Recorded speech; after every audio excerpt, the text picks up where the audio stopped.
Welcome to Gypsy Woman Homestead.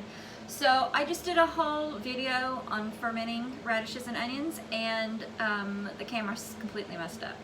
So I've already got it done, but I'm going to go ahead and go through the process with you. What I did was I had some radishes that I got from the garden, and I would not eat them all before they spoiled. So I decided when I have something like that, I ferment them, because radishes you really can't freeze or whatever, but you can ferment them, and it's good. It makes its own probiotics. And with fermenting, all you use is salt and water and the vegetable. There's no sugar, no extra preservatives, so it's really good for the gut. So what I did was, I'll bring this out, I just chopped up my radishes roughly, and chopped up an onion, just a rough chop. Then what you want to do is you want to take and I put a teaspoon of salt over the top. I just sprinkled it over the top. And you don't want to use iodized salt. You can use Himalayan salt. You can use canning salt. I think I've told y'all before, I use this real salt. It's mined in America, and it is just the raw salt. They leave the minerals in and everything, and so you'll see the little black specks in here, and that's the minerals that you get, that you will not get in salt that has been bleached or that has been purified, is what they call it.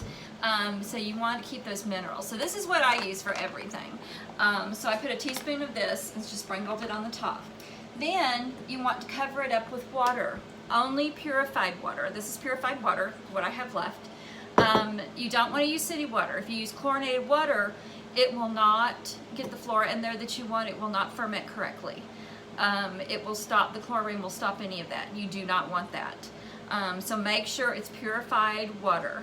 And so you just want to cover the top of the vegetables with the water. Now, what I use, there's a lot of different methods you can use to ferment.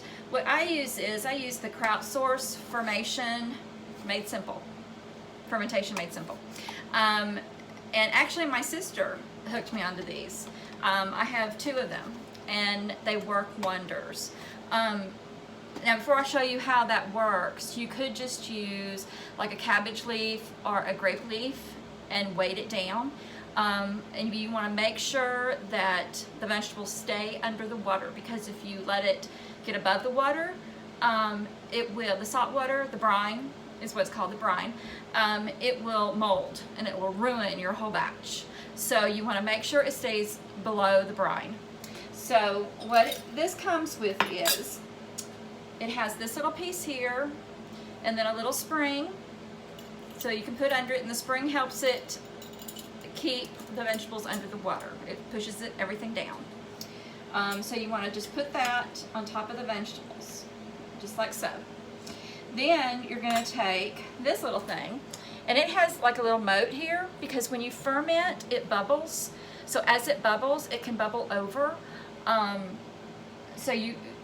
To keep that from happening, it will bubble into this little thing, so you can empty it every so often. I check on mine daily just to make sure nothing's gotten loose and gotten to above the brine. But usually this right here, you don't have to worry about any of that. So just make sure that everything's below, and then you're going to fit this little piece over the top. You're going to push down that little spring, and then just take your regular rim and just tighten it down. Now what you're going to have is, you're going to have this little piece here. You're going to turn it, and you're going to go against that spring, bring it up, and then turn it. And there you go. And then it comes with this little cup, so it will stay, it's all stainless steel. Put that over the top, so that way that nothing gets in there. No bugs, no anything, no dust. So what you want to do is you want to leave it in a cool, dark place. I usually put it right up here in my cabinet. And I usually let it ferment for about 2 weeks. Now, you want to check it, you want to check it every day, even with this process, because, if something comes up to the top, you don't want it, you want to push it back down. You do not, under the brine, you do not want it to mold. So after about 2 weeks, after about a week, I'll taste it and just see if it's what I'm looking for. and if it's not fermented enough for me, I'll keep it going. So usually for me, it takes about 2 weeks. That's usually what I like. And then after it gets to that point, you just take everything off, put a lid on it, and you can put it in your fridge in the refrigerator. The refrigeration stops the fermentation process. And this onions and radishes, I love to use it like on salads or just meats. You can eat it with meats. You can eat it with anything.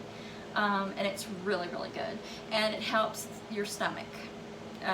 Fermented foods are a good way to preserve that helps with your stomach. Now, I don't do tons of fermenting because I have a histamine issue, and so if I eat too much fermented products, it has the opposite effect on me.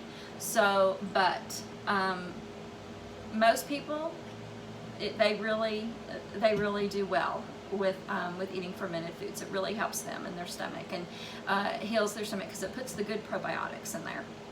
So I will list below everything that I used today if you're interested.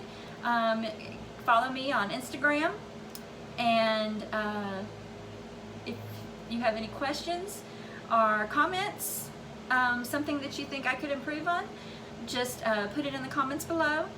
If you're not a subscriber, please hit subscribe and hit the bell, and you'll be notified every time I have a video. Thank you for watching, and again, thank you for coming to Gypsy Woman Homestead.